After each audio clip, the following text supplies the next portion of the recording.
Bismillahirrahmanirrahim. Assalamualaikum warahmatullahi wabarakatuh. Waalaikumsalam warahmatullahi wabarakatuh. Terima kasih kehadirannya rekan-rekan PPSU, perwakilan dari PKK ya Bu. Siapa Bu? Ibu Dewi. Oh, banyak yang namanya Bu Dewi ya. Oke. Terima kasih atas kehadirannya. Sebelumnya kita juga mengundang LH, tapi mungkin belum hadir. Hari ini izinkan saya ingin mengadakan sosialisasi terkait materi pembangunan berkelanjutan kepada siapa aja. Nah, temanya yang diambil adalah pembangunan berkelanjutan dan manfaat daur ulang sampah, gitu kan? Karena sehari-hari kita kan selalu berinteraksi dengan sampah ya. Ini isinya daftar isi seperti pengertian pembangunan berkelanjutan. Dampak dari pembangunan yang tidak berkelanjutan itu apa sih? Dan kita nanti ada kesimpulan. Sebelum kita terhadap pengertian pembangunan berkelanjutan, kita cek video berikut ini ya.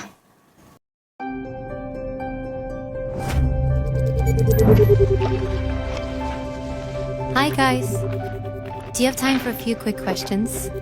I see you're having a lot of fun, but do you ever stop and think if what you do is sustainable?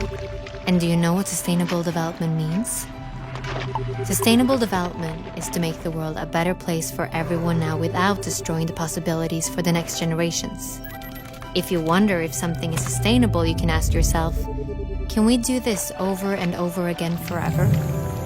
Sustainable development means that we need to keep three things in mind at once: social progress, economic development, and climate and environment.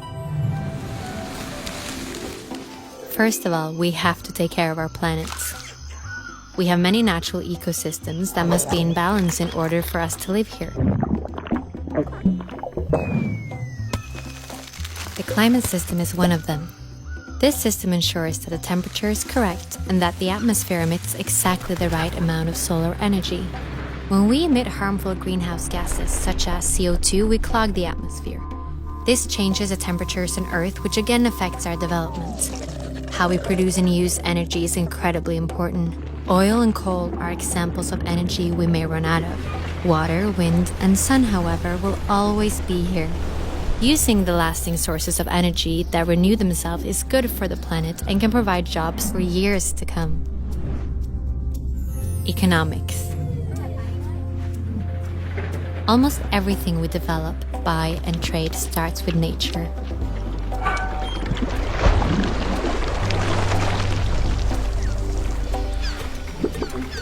The smarter we use our natural resources and the better systems we create for a fair distribution, the more sustainable we are. One way to contribute to a more uneven distribution is to be more aware of what we buy and how it is produced. A football is a good example. It travels far before it reaches the football players. First, the materials are made. Then, they print the logo somewhere else before a third country sews it all together. One single football sees the whole world before it reaches its goal. This journey ties us together. If we are to win the battle for a sustainable future, we have to play with fair rules that applies to everyone. Social progress. We humans are part of nature, but we're also important resources for the world. Just like water, the forest, and the sun, we have minds that can create the strangest and most creative things. But for us to be the best versions of ourselves, there are certain things that must be in order, like having equal opportunities to education, safety, food, and medicine. This provides greater opportunities for us as human beings, but also for the planet. We just have to think in new ways. These three must work together. That is sustainable development. And there is actually a plan for this. All the countries of the United Nations have agreed on a joint plan for sustainable development. But for the plan to work, we need to cooperate, and we need you to be on board. Are you with us?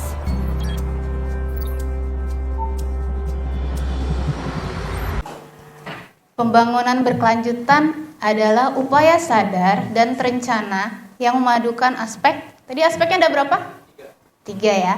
Lingkungan hidup, sosial, dan ekonomi ke dalam strategi pembangunan untuk menjamin kebutuhan lingkungan hidup serta keselamatan, kemampuan, kesejahteraan, dan mutu hidup generasi masa kini dan generasi masa depan. Malah kemarin pengajar saya itu pembangunan berkelanjutan apa sih? Identik dengan apa? Hutang. Kenapa? Untuk menjaga pembangunan berkelanjutan kita nih untuk generasi masa depan, misalnya sekarang kita sumber daya kita nih sudah menipis kan. Kalau kita ninggalin ke masa depan ke anak cucu kita, semakin berkurang apa enggak? Berkurang kan? Nah makanya nih pembangunan berkelanjutan tuh mengupayakan apa yang kita tinggalkan nanti ke generasi mendatang, anak cucu kita itu sama yang kita tinggali saat ini. Bisa nggak tuh kira-kira? Bisa, tapi nggak bisa sendiri, mesti global ini. Ya, nih aspek keberlanjutan apa aja yang tadi sudah dijelaskan ya, lingkungan hidup. Kalau kita nggak menjaga lingkungan hidup kita, apa yang terjadi? Ibarat kata di sini dah, nggak usah jauh, kita ngelihat kelurahan Kebon Bawang. Dulu tahun 80-an ini masih banyak nggak sawah apa kebun? Sekarang? Nggak ada kan? Itu salah satunya kita memakai line use lahan tanpa mempertimbangkan lingkungan. Ya enggak? Seharusnya misalnya dulunya ada daerah resapan, sekarang nggak ada. Semuanya jadi rumah, ya kan? Terusnya apa yang terjadi dengan ekonominya?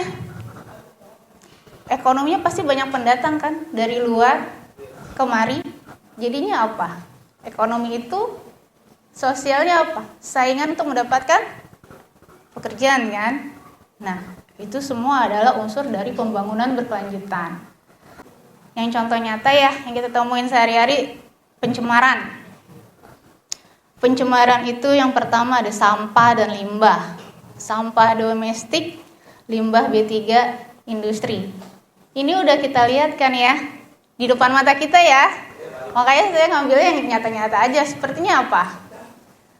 Sampah yang dibuang tidak pada tempatnya, ya kan? Di pinggir jalan Swasembada Raya, Jalan Bugis. Terus apa sih efeknya juga? Kalau sampah itu kan ada apa tuh? Airnya? Tahu nggak? Air leci gitu ya Pak ya? Air dari sampah? Licit. Nah, itu kalau jatuh ke sungai akan menjadi pencemaran air. Pencemaran air. Kemudian pencemaran udara. Dari suatu lingkungan yang semakin lama semakin padat, banyak kendaraan, kayak Jakarta gini akan ada pencemaran udara. Perubahan iklim. Berasa nggak kita udah berubah iklim? Biasanya kalau bulan ber itu banyak hujan ya.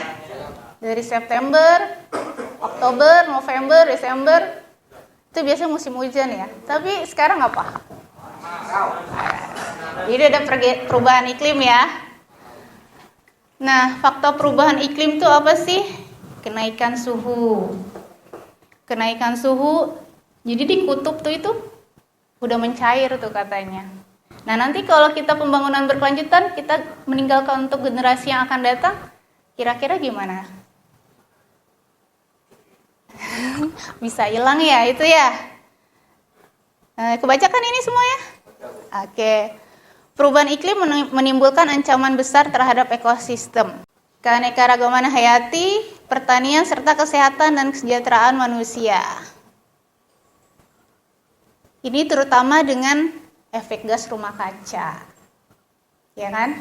Nah, mungkin kalian tahu, pasti bertanya-tanya, pemerintah sudah melakukan apa sih? Dunia sudah melakukan apa sih untuk pembangunan berkelanjutan ini? Sebenarnya kemarin kalau kalian lihat kita ASEAN, kita di Bali, pertemuan G20 segala macam pasti membahas adanya SDGs. Tahu nggak? SDGs itu panjangan dari Sustainable Development Goals dari negara-negara di dunia. Itu dari 2015 sampai dengan 2030.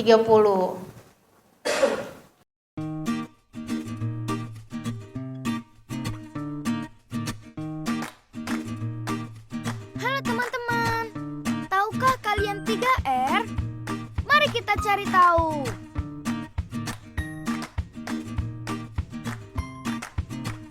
Tumpukan sampah yang menggunung dapat menyebabkan bencana dan kerusakan lingkungan. Tapi, kita dapat mencegahnya dengan melakukan 3 cara untuk kelola sampah atau biasa disebut 3R.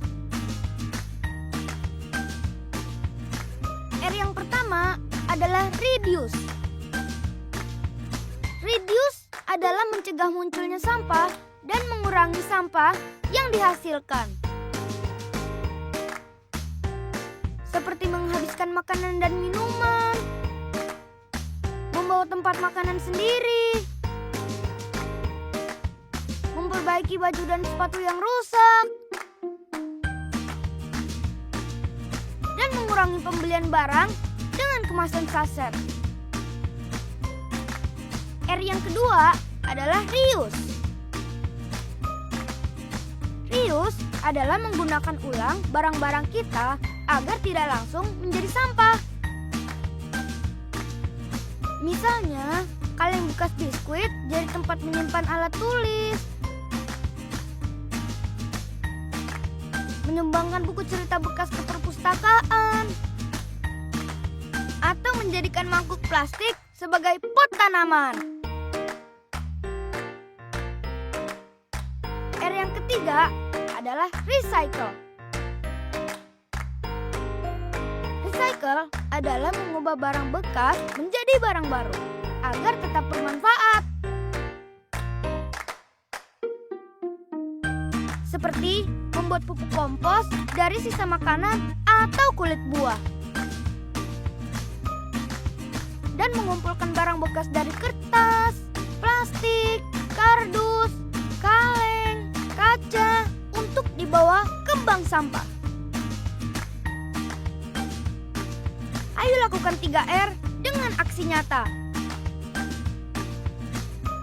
Dengan menghabiskan makanan, menggunakan tempat makan, tas belanja sendiri, memakai ulang kantong plastik, memakai botol untuk pot tanaman, dan menyetor sampah bernilai ekonomis ke bank sampah.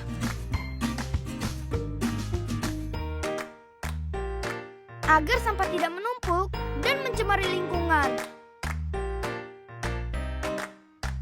Karena sampahku, tanggung jawabku. Yeay!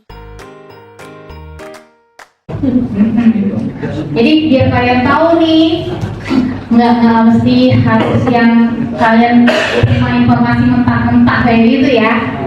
Jadi sebagai informasi kalian juga, kadang-kadang berita yang diekspos itu belum tentu benar. Ya kan itu perkara. Iya. Walaupun dia ngasih bukti nih, kalau IQR ini, ya. Apanya? Kalau lihat di webnya, IQR itu perusahaan yang juga verified, gitu. Tapi kenapa yang diangkatnya seperti itu, ya kan?